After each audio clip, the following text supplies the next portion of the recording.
Friends, welcome to Saini சமையல். இன்றைக்கி நம்ம கடலை மாவு அரிசி மாவு பயன்படுத்தி ஒரு டேஸ்டான முறுக்கு எப்படி பண்ணுறதுன்னு பார்க்க போகிறோம். உங்ககிட்ட கடலை மாவு அரிசி மாவு இருந்தால் நீங்கள் 15 நிமிஷத்தில் இந்த முறுக்கை ரெடி பண்ண முடியும். இதை பண்ணுறதுக்கும் ரொம்ப இன்க்ரீடியன்ட்ஸ் எல்லாம் தேவையில்லை, நம்ம சீக்கிரமாக பண்ணிடலாம். இதை இப்போ எப்படி பண்ணுறதுன்னு பார்க்கலாம். நம்ம சேனலை சப்ஸ்கிரைப் பண்ணி சப்போர்ட் பண்ண எல்லாருக்கும் நன்றி. சப்ஸ்கிரைப் பண்ணாதவங்க மறக்காமல் சப்ஸ்கிரைப் பண்ணிக்கோங்க. பக்கத்தில் இருக்க பெல் பட்டனையும் கிளிக் பண்ணிக்கோங்க. அப்போ தான் நான் அடுத்தடுத்து போடுற வீடியோஸ் உங்களுக்கு தவறாமல் கிடைக்கும். முறுக்கு பண்ணுறதுக்காக முதல்ல நான் 1 கப் கடலை மாவு எடுத்திருக்கேன். கூடவே 1 கப் அரிசி மாவும் எடுத்திருக்கேன்.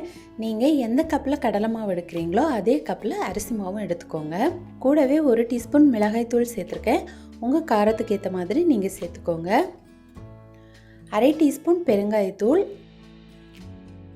1/2 டேபிள் ஸ்பூன் ஜீரகம், 1/2 டேபிள் ஸ்பூன் கருப்பு எள்ளு, தேவையான அளவு உப்பு, 1/2 டேபிள் ஸ்பூன் சூடான எண்ணெய் சேர்த்துருக்கேன். அதுக்கு பதிலாக நீங்கள் 1/2 டேபிள் ஸ்பூன் வெண்ணெய் கூட சேர்த்துக்கலாம். இப்போ இதெல்லாம் சேர்த்து லைட்டாக மிக்ஸ் பண்ணி விட்டுக்கோங்க. இது சூடாக இருக்கிறதால ஒரு ஸ்பூன் வச்சு நல்லா மிக்ஸ் பண்ணி விட்டுக்கோங்க. அடுத்து கைகளால் கொஞ்சம் மிக்ஸ் பண்ணி விட்ட அப்புறமா கொஞ்சம் கொஞ்சமாக தண்ணி சேர்த்து சப்பாத்தி மாவு பதத்துக்கு நல்லா மிக்ஸ் பண்ணி எடுத்துக்கணும். மாவு ரொம்ப டைட்டாக நம்ம பிசைஞ்சு வைக்கக்கூடாது.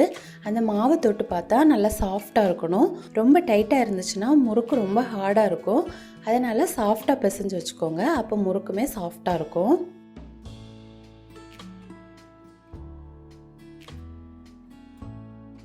அடுத்து நம்ம முறுக்கு மேக்கர் எடுத்துக்கணும். அதில் நல்ல ஆயில் அப்ளை பண்ணிக்கோங்க. அப்போ மாவு அதில் ஒட்டாமல் இருக்கும். நான் இன்றைக்கி இந்த மாதிரி ஸ்டார் அச்சு எடுத்திருக்கேன்.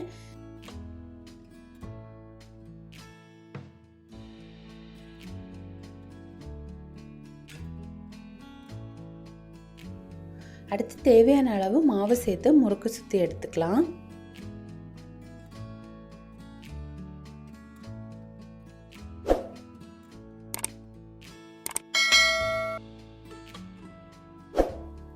இந்த மாதிரி ஒரு கரண்டி எடுத்து அதோட பின்பகுதியில் இந்த மாதிரி நம்ம சுற்றி வச்சுக்கலாம். உங்களுக்கு எந்த மாதிரி ஷேப் வருதோ நீங்கள் அந்த மாதிரியே சுற்றி வச்சுக்கலாம்.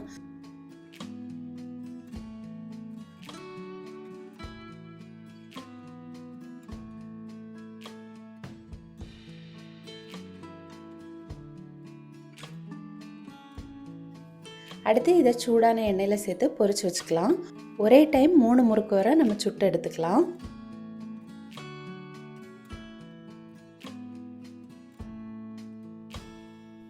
நான் 2 விதமாக முறுக்கு சுற்றி காட்டியிருக்கேன். உங்களுக்கு எந்த ஷேப் வேணுமோ நீங்கள் அந்த மாதிரி சுற்றி எடுத்துக்கோங்க.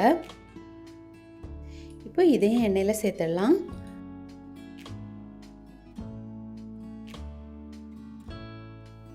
அப்பப்போ திருப்பி விட்டு நல்லா ஈவனாக வேக வச்சு எடுத்துக்கோங்க.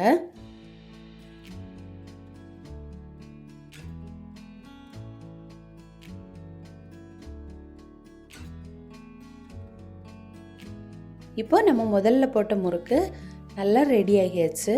அதோட கலர் சேஞ்ச் ஆகி பபிள்ஸ் எல்லாம் கம்மியாயிடுச்சு. இப்போ நம்ம எடுத்துடலாம். சிலருக்கு முறுக்கு டார்க் கலராக இருந்தால் பிடிக்கும், சிலருக்கு லைட் கலராக இருந்தால் பிடிக்கும். உங்களுக்கு எந்த மாதிரி பிடிக்குமோ நீங்கள் அந்த மாதிரி எடுத்துக்கலாம்.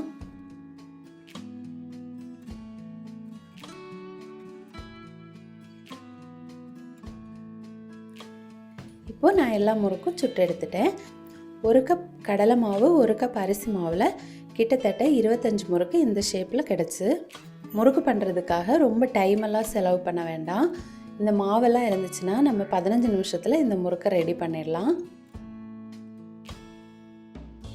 இந்த முறுக்கை ஈவினிங் டைம் டீ கூட சாப்பிட்றதுக்கு ரொம்ப டேஸ்ட்டாக இருக்கும். நீங்களும் கட்டாயம் ட்ரை பண்ணி பாருங்கள். ட்ரை பண்ணி பார்த்துட்டு எப்படி வந்துச்சுன்னு உங்களோட கமெண்ட்ஸை சொல்லுங்கள். இந்த வீடியோ உங்களுக்கு பிடிச்சிருந்தனா ஷைனி சமையலை மறக்காமல் சப்ஸ்கிரைப் பண்ணிக்கோங்க. தேங்க்யூ.